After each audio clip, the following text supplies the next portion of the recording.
The courtroom was cold, sterile, and perfectly staged for humiliation. My name is Harper Sloan, and this was supposed to be the day my parents, people who raised me, fed me, tolerated me, finally recognized me. Instead, they laughed. Not softly, not politely, full-on, cruel laughter, as if the idea of me ever being worthy of anything was inherently funny. My sister, smiling smugly, received a check for $6.9 million. Then, when it was my turn, they handed me a single crisp dollar with a grin and a flippant, "Good luck, Harper." The room stilled, everyone watching, whispering, but I didn't flinch. I didn't cry. Not yet. That dollar wasn't my failure. It was my spark. I had always known this family was fractured by favoritism, but seeing it materialize in black and white was brutal. My sister, the golden child, smiled like she had been handed the keys to the universe. My parents, perched behind the bench like royalty, thought their judgment was absolute. And the witnesses, distant relatives and lawyers, nodded along, pretending not to notice the insult in that single dollar. They didn't realize that humiliation, when absorbed correctly, becomes strategy. I pocketed the dollar, careful not to make eye contact, but in my mind I began drafting a plan far more elegant than anger. On the drive home, I replayed every family gathering, every birthday they ignored, every sly comment meant to remind me I wasn't enough. My sister's smug face haunted me.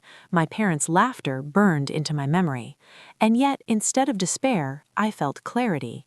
They had underestimated me. They thought money was leverage, control, and proof of worth. They were wrong. The $1 wasn't humiliation. It was fuel. A challenge, a reminder that my life, my success, and my revenge would be authored entirely on my terms, and unlike them, I wouldn't need permission. That night, I sat in my tiny apartment staring at that dollar under the kitchen light. I mapped out every move they had ever made, every investment, every family trust, every loophole I could exploit. The irony wasn't lost on me. They believed inheritance defined legacy. I knew differently. Real power wasn't given, it was claimed, and they had just handed me the blueprint for claiming it while thinking I was powerless. Every laugh, every smirk, every flash of disdain became data from my strategy. The game had begun, and they didn't even know I was awake. I didn't rush. I waited a week before making the first move, researching the legal structures of my family's trusts and investments. Every form, every clause, every signature was a potential foothold. I remembered my sister's cocky laugh, her gloating, and it became a silent metronome driving my plan. The world outside continued as if nothing had happened, but in my apartment, the revenge had already begun to take shape.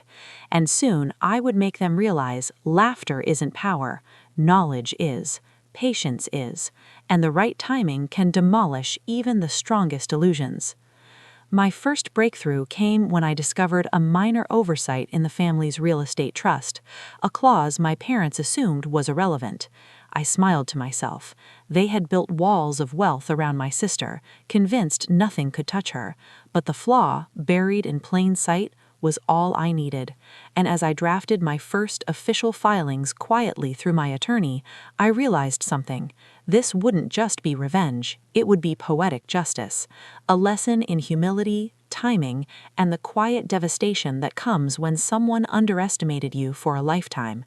Brielle's check for $6.9 million was meaningless. The game had just begun. The first leverage point was the family vacation property in the mountains. My parents had transferred it entirely to my sister under a technicality buried in old paperwork. On paper, it was untouchable, but a clause in the deed referenced contingent heirs. My attorney confirmed it. This meant I had a right to challenge the distribution. Not aggressively, not emotionally, just legally, quietly, calculatedly. The thought of my sister arriving next summer expecting unchallenged ownership while I quietly initiated proceedings made me smile. That dollar had already begun working for me. I documented every insult, every overlooked birthday, every act of emotional erasure, turning my family's long-standing cruelty into a detailed timeline. It wasn't revenge for the sake of vindictiveness, it was strategic, evidence, precision.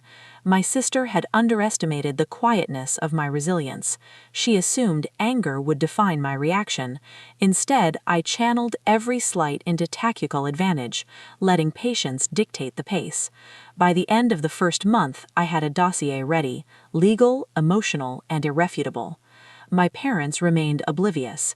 They continued to parade my sister as the chosen one, while I orchestrated my plan from the shadows. Invitations to family dinners, casual mentions of estate changes, they believed I was disengaged, perfect. Every assumption they made about my absence from the family's inner workings only strengthened my position. The slow burn of observation became my most potent weapon. Silence had never felt so powerful. And as I reviewed the trust documents late one night, I felt the thrill of inevitability. They had built their empire on arrogance, and arrogance is fragile. Then came the first subtle disruption.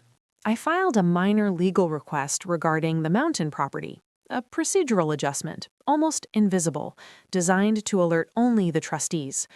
Within a week, I received confirmation that my challenge was logged. They hadn't noticed. They wouldn't. The smallest ripple had been set in motion, and the board had no idea how it would swell. Meanwhile, I sat back and observed the family dynamic shift subtly. Brielle started calling my parents more frequently, her tone tinged with nervousness, as if she sensed that something was changing, though she couldn't articulate what. The second breakthrough was psychological. I began leaking hints to mutual acquaintances about my growing involvement in legal matters, without specifying details. The whispers reached my sister. I could feel her uncertainty from across the city, subtle in the messages she sent, overcompensating with politeness and defensiveness. Every day I observed her unraveling slightly, her confidence eroding, her previously unshakable smile faltering.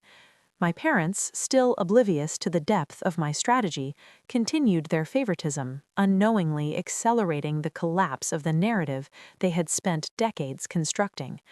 The birthday dollar had quietly ignited a fire that no laughter could extinguish. The first public ripple came subtly. I requested a board meeting under the guise of clarifying procedural questions about the family estate. No one suspected my intentions.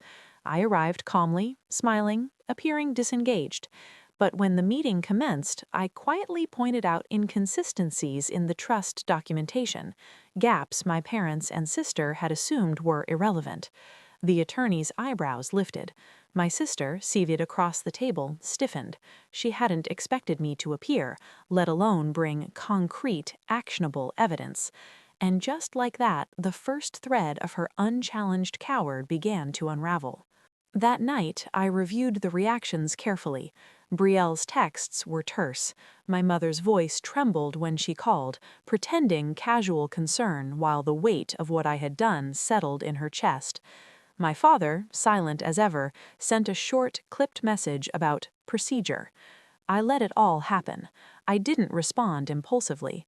Every move I made was calibrated to maximize tension, anxiety, and doubt. My sister had relied on predictability, but I was unpredictable, calm, patient, and ruthlessly effective. The next step was the final leverage point on the family vacation property. The deed allowed contingent claims from heirs not previously recognized by my parents. With my attorney, I prepared formal notice.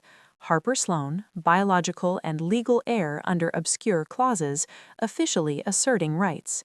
The notification arrived at the family's attorney's office like a ghost in daylight. There was no confrontation, no screaming, just the quiet acknowledgement that someone they considered powerless was now a legally recognized force. The first cracks in Brielle's fortress were visible, subtle but undeniable. Then came a lesson in optics. I contacted mutual family friends and shared the existence of procedural changes, not specifics, just the fact that I was exercising rights. Word traveled fast. Suddenly, everyone began questioning what my dollar had represented. The laughter that once echoed in my face had reversed subtly. People began asking, quietly, if I might be more capable, more informed, more legitimate than my sister's sudden fortune suggested. Perception, I realized, was nearly as powerful as the law itself. Brielle's next mistake was emotional. She tried to confront me directly at my apartment, masking it as concern. I smiled calmly, offered coffee, and let her vent her frustration and fear while saying nothing of substance. Every word she spoke revealed strategy, impatience, and insecurity. Her temper flared, but I remained composed. By the time she left, I knew she had underestimated my patience. She had assumed that anger or humiliation would provoke me, but instead, every insult she delivered became more material for the next legal and strategic move. By the end of the month, the first measurable changes were clear. My sister's confidence faltered publicly, even in casual social interactions. My parents grew tense, their smiles tighter and less genuine. Meanwhile, I moved quietly, steadily, ensuring all filings were correct, procedural steps documented, and contingencies mapped. I had transformed the $1 insult into leverage more powerful than any check they had written, and I knew the final reversal, the one that would permanently reorder family power, was still coming. Patience, timing, and precision were my allies, and they had no idea. The next move was financial precision. I identified minor discrepancies in Brielle's sudden transfer of liquid assets. Nothing illegal yet, but enough to quietly involve a trustee review. Within days, emails began circulating about unexplained irregularities and accounting gaps. My sister received the first subtle alerts and panicked. She called my parents, demanded explanations, and blamed everyone but herself. Meanwhile, I stayed calm. Each alert was strategically placed, creating tension without revealing the full scope of my involvement. Their empire of certainty was quietly wobbling, and they had no idea. Brielle began reaching out to extended family, trying to spin stories of my alleged recklessness. I did not respond. Instead, I leveraged every family lawyer, trustee, and accountant involved, ensuring that all communications highlighted accuracy, legality, and my rightful claim. The whispers spread like wildfire. Cousins, distant relatives, and long-neglected uncles suddenly questioned Brielle's competence. The house of cards she had built on privilege, arrogance, and my parents' blind favoritism was cracking not with a crash, but a slow, relentless implosion. My parents started calling more frequently, their tones laced with tension they could no longer mask. They begged, subtly, for calm and discretion, but the truth was already moving in a direction they had not anticipated. The mountain property, minor accounts, and trust adjustments were only the beginning. I had learned long ago that the illusion of control is more dangerous than outright defiance, and now they were experiencing it firsthand. Their favorite daughter was faltering, and their golden child narrative was quietly evaporating. Then came the public exposure, not through media but through legal filings. Notices were posted as required, trustees acknowledged claims, and the procedural correctness of every step was undeniable. My sister's panic became visible even to outsiders. Tense messages leaked, social events were avoided, and her usual smug confidence dissolved into defensive anger. My parents, trying to maintain decorum, were forced into awkward explanations. The quiet humiliation, I realized, was far more powerful than any argument, shouting match, or social confrontation. Every subtle correction I made felt like a scalpel cutting through decades of entitlement. By this point, the family realized something terrifying. They had miscalculated me. Every move they assumed was predictable was now leveraged against them. Brielle began to falter in board meetings, answering emails defensively, and questioning every procedural step she had previously controlled with ease. My parents, still unaware of the full depth of my strategy, were now panicked observers rather than orchestrators. The birthday insult, the single dollar, they had thought it powerless. I had converted it into the first spark of a controlled blaze, one that would illuminate every weakness in their empire. Finally, I initiated the legal transfer of minor assets from the disputed mountain property and small investment accounts. No confrontation, no speeches, just quiet filings, legally correct and documented, with trustees acknowledging my claims. The first cracks became irreversible. My sister, once untouchable, now faced procedural reality she had never considered. My parents, meanwhile, understood that their favoritism, arrogance, and laughter had facilitated this shift. They had underestimated me, and in the quiet efficiency of law and timing, I realized that revenge is not about spectacle, it is about precision, and precision had chosen its moment. The final transfer of assets arrived quietly, like a shadow slipping past a locked door. The trustees confirmed that a significant portion of the estate, previously assumed controlled by Brielle, was now officially under my claim. My parents were summoned for final acknowledgement. Their smiles were forced, their laughter absent. For the first time, the illusion of favoritism had been shattered. The birthday joke, the single dollar, had transformed into undeniable authority. My sister's golden empire, built on privilege and arrogance, had begun to crumble quietly but completely. Brielle didn't handle it gracefully. She tried emergency filings, furious phone calls, and even subtle public attempts to spin the narrative. Every effort failed. The legal confirmation was absolute. My strategy had anticipated every move she could make, and every countermeasure had been neutralized before it could take hold. I watched her confidence dissolve with quiet satisfaction, not vindictively, but as proof. Arrogance underestimates the patient, and every empire has a flaw waiting for the right timing.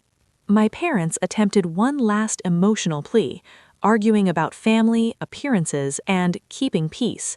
I listened without reaction. Silence was my greatest tool now. They had spent years teaching me that emotional leverage was the only language that mattered. I had learned a different one: timing, law, and strategy. No shouting, no dramatic confrontation, just irreversible reality. And in that quiet dominance, I realized my power was far greater than any inherited check or family approval. Weeks later, the family realized that the social perception they had relied upon was gone. My sister avoided events, my parents grew guarded in public, and whispers about the unexpected heir spread across social circles.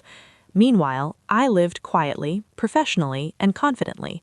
No celebration, no gloating, just the calm acknowledgement that what was once meant to humiliate me, the birthday joke, the dollar, the laughter, had become the foundation of my triumph. I wasn't seeking vengeance for entertainment, I was restoring truth.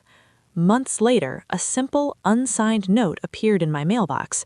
"You shouldn't have tested me." It was my sister. No explanation, no apology, just acknowledgement. And in those few words, I understood something deeply satisfying. Her joke, meant to humiliate, had provided the evidence that empowered me. Every laugh, every snide comment, every moment of belittlement had become the fuel for the life I was building on my own terms. The dollar, now framed in a shadow box on my desk, reminded me: underestimated does not mean defeated. Today, my name is listed officially as the heir to the assets they tried to deny me. My sister's smirk has vanished, replaced by quiet panic whenever she sees my name in legal filings or social updates. My parents, still bound by their own guilt and fear, avoid commenting. And me? I finally understand the truth. Strength doesn't come from approval. It comes from patience, precision, and turning every insult into leverage. They laughed at me once. Now, I am the one they cannot ignore.